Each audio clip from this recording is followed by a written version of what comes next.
안녕하십니까. 러펀드 이성수입니다. 자, 요즘 주식시장이 은근히 강하죠. 슬금슬금 주가지수가 저점을 높여가고 있습니다.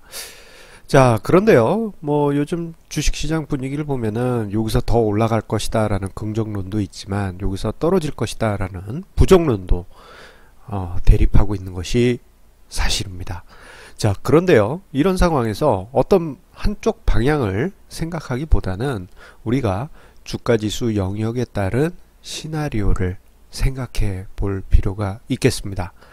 제가 자주 강조드리지만 한쪽으로 편향된 그러한 시각이 아닌 다양한 관점에서 시장을 볼 필요가 있기 때문입니다. 자, 그래서 오늘 증시 토크 주제는요, 주가지수별 예상 시나리오를 미리 점검해 보다라는 제목으로 준비를 해 보았습니다. 조금 자극적으로 이야기를 드린다면요, 종합주가지수 이 위치에 가면 이런 일 벌어진다, 이렇게 부제를 달아보도록 하겠습니다. 자, 그렇다면 시장 어떤 현상이 발생할까요? 자, 그래서 이제 주가지수를 이렇게 이제 구분해 보겠습니다. 하나는 2200포인트로 제자리 걸음을 할 경우, 그리고 만약에 주가지수가 2000포인트로 하락할 경우, 또는 상승을 해서 2500 또는 3000포인트까지 상승할 경우, 이렇게 하락 또는 횡보 또는 상승으로 시나리오를 잡고 한번 이야기를 드리도록 하겠습니다. 자, 일단 종합주가지수 2000포인트까지 만약에 하락한다면, 또는 2200포인트까지 현재 위치에서 그대로 연말까지 이어간다면, 요 두 가지 시나리오 관점을 보도록 하겠습니다. 자, 현재 주가지수대가 2200포인트라고 해도 과언이 아니죠. 여기서 조금 위로 올라가고는 있습니다만 거의 제자리 걸음 하고 있습니다. 자, 만약에 이러한 지루한 횡보가 연말까지 이어져서 2200포인트가 올해 연말 포인트다 라고 한다면 어떤 일이 벌어지냐면요, 자, 그 사이에 일단 시장 내부적으로 보게 되면 기업들은 이익을 쌓아 가지고 시장의 자산가치, 기업들의 자산가치는 높아지게 될 것입니다.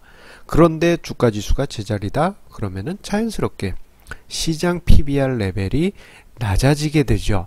그래서 현재 시장 PBR 수준이 0.96 수준입니다. 이건 KRX 기준으로 KRX 한국거래소 홈페이지에 있는 자료 기준입니다.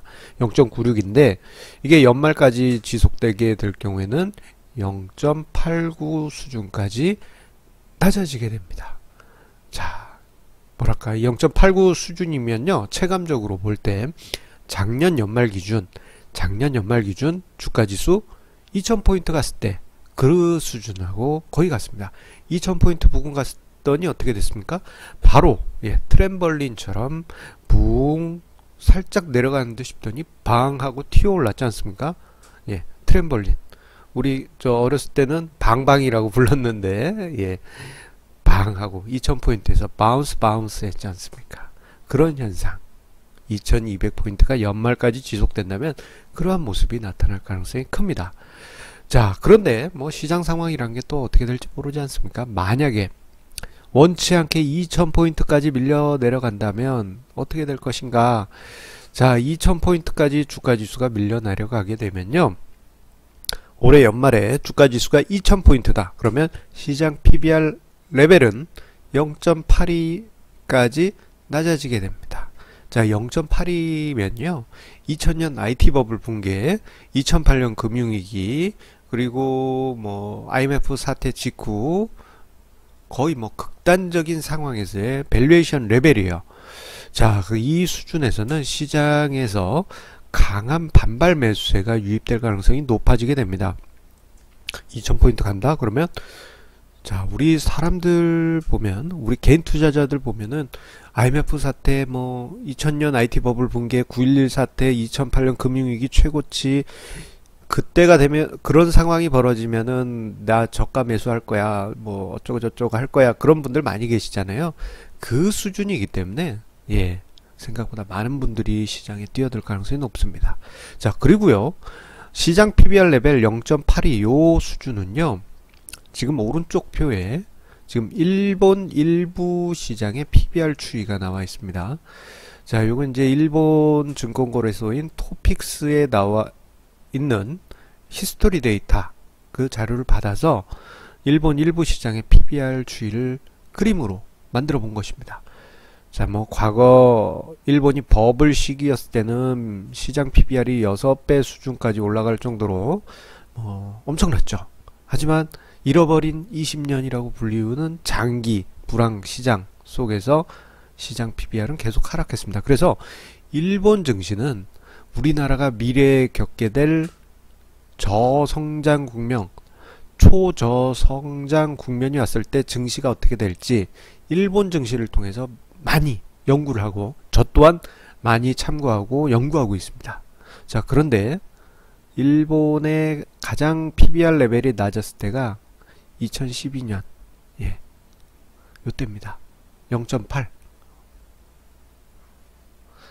아주 심각했던 일본에서도 0.8이 PBR 최바닥이 됐기 때문에 만약에 주가지수, 우리나라 종합주가지수가 2000포인트까지 밀리게 되면요, PBR 0.8이지 않습니까? 이거는 앞서 언급드렸을 때 2200포인트 부근은 일종의 고무 바운스 같은 느낌이라면 2000포인트는 콘크리트 같은 바닥을 만들 가능성이 매우 높습니다. 즉 현재 주가지수대에서 만약에 밀린다 하면은 아주 강한 하방 경직이 나타날 가능성이 크다. 그렇게 우리가 시장을 볼 수 있겠습니다. 자, 그런데 한편으로는 반대쪽 방향도 우리가 생각해 봐야 되겠죠. 우리가 좀 바라는 상승으로 시장이 간다면 어떤 현상이 나타날까? 이 이야기를 드리기 앞서서 자료 하나 보도록 하겠습니다. 이게 무엇이냐?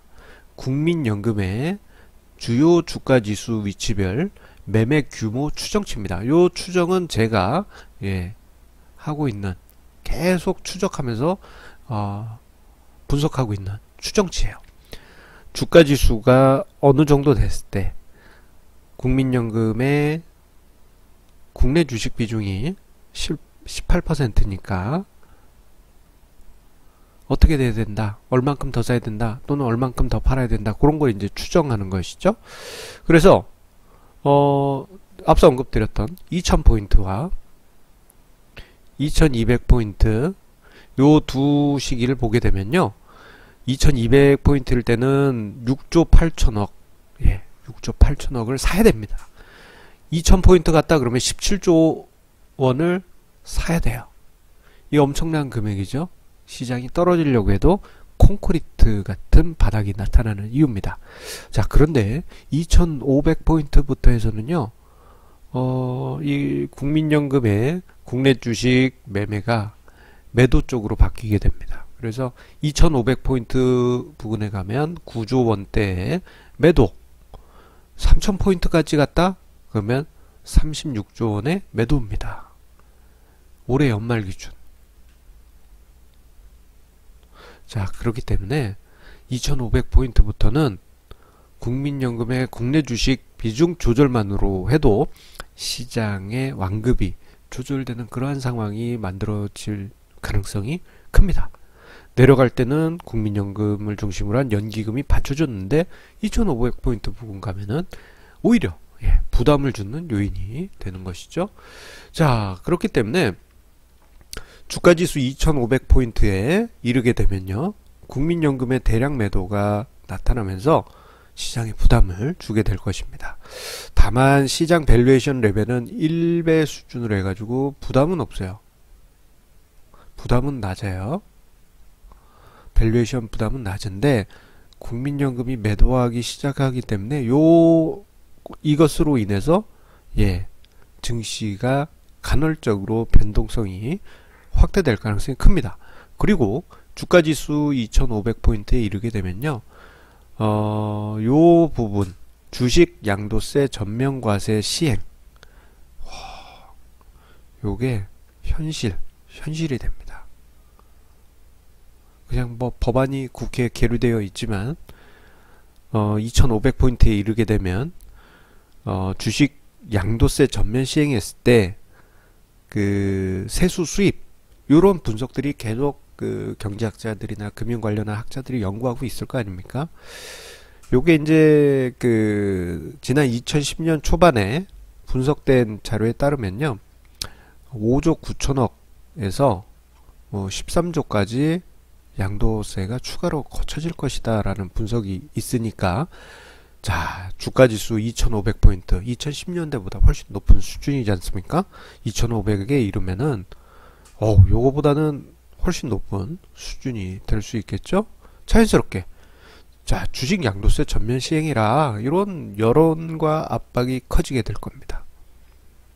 자, 이로 인해 가지고 주가지수 2000포인트 부근 가면은 시장의 변동성이 확대되는, 이 뭐 좋게 얘기해서 시장 변동성 확대지만 간헐적으로 한 번씩 꿀렁꿀렁하는 그러한 심리적 부담이 커질 수 있습니다.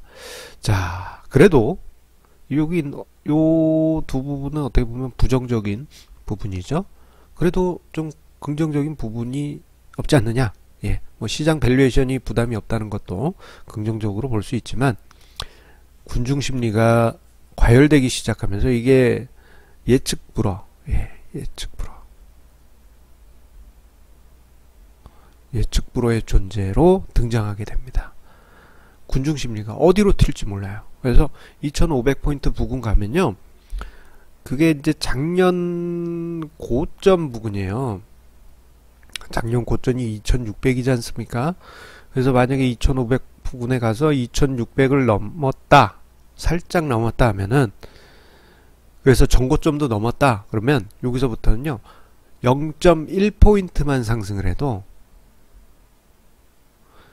매일같이 0.1포인트만 상승해도 사상 최고치가 됩니다.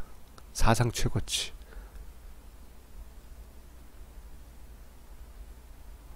요런 숫자 나오면은, 요런 멘트 공중파에서 막 계속 쏟아질 거예요. 그러면 군중 심리가요, 과열되다 못해서 흥분 단계로 접어들게 됩니다. 그렇게 되면은 국민연금이 매도하든 말든, 뭐 주식 양도세 전면 과세하든 말든 그냥 가자 하는 단어가 주식시장에서 나타나기 시작할 겁니다.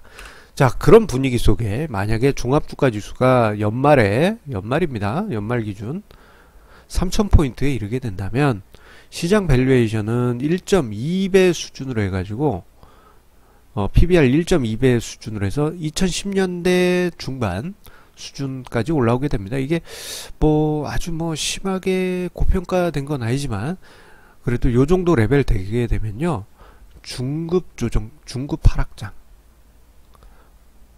한 20% 하락하는 중급 하락장이 언제든지 발생할 수 있습니다. 이렇게 멀쩡하게 하다 툭, 그리고 다시 올라가더라도 툭, 뭐 이런 식으로, 이런 충격이 언제든지 발생할 수 있어요. 더 큰 문제는 국민연금의 매도가 36조 원에 이르게 될 겁니다. 와, 엄청나죠? 자, 그럼에도 불구하고 군중 심리가 아주 과열차서 광풍 수준, 작년 초에 있었던 가상화폐 광풍, 작년 여름에 부동산 광풍, 그런 광적인 분위기가 이때 만들어져 있다. 그러면요,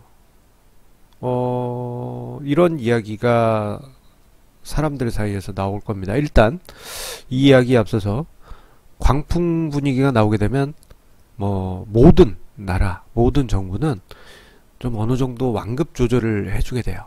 그래서 그 금융당국자가 립 서비스로 좀 시장이 과열됐습니다, 조심하세요 라는 멘트를 날린다든가, 아니면은 완급 조절을 위한 어떤 정책을 발표한다든가, 또는 주식 양도세 부분을 조금 율을 높인다든가, 이렇게 해서 완급을 조절할 수 있게 됩니다. 자, 만약에 그런 상황이 벌어지게 되면, 과거도 아니죠, 1년 전에 가상화폐 광풍, 부동산 광풍 때 공통적으로 사람들이 외쳐본 말이 있습니다. 내가 돈 좀 벌어보겠다는데 왜 정부가 개입하냐? 자유경제, 보이지 않는 손, 보이지 않는 손에 맡겨라. 아이고, 글씨가 제 화면에 가려졌군요.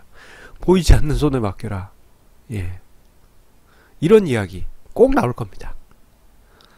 자, 만약에 시장에서 저런 마지막 줄에 있는 저 현상이 나타나게 되면요, 시장 밸류에이션은 일단 그때 가서 생각하고요, 경계심을 가지고 리스크 관리를 하실 필요가 있습니다.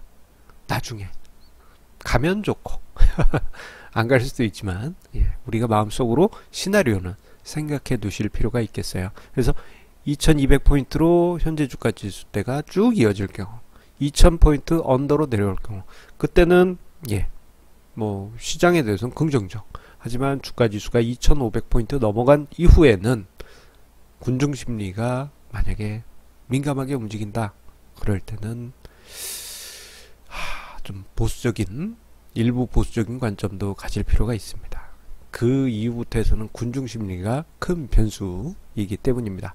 자, 오늘 러브펀드의 증시 토크는 여기서 마치도록 하겠습니다. 자, 우리 시청자님들의 구독, 좋아요, 그리고 공유해 주시는 그 마음에 감사드리고요. 자, 내일도 좋은 주제로 찾아뵙도록 하겠습니다. 자, 그리고 지난주 금요일에 제가 정기 세미나가 있었습니다. 많은 저희 시청자님들께서 관심 가져주셔서 성황리에 자리를 할 수 있었는데요. 다음 달 3월에도 정기 세미나가 예정대로 진행될 예정입니다. 조만간에 일정 확정되는 대로 우리 시청자님들께도 안내 드리도록 하겠습니다. 자, 그러면 이번 주 힘차게 시작하시면서 이번 주 2월의 마지막 주입니다. 성공투자 완성하시는 한 주 되시기 바랍니다. 감사합니다.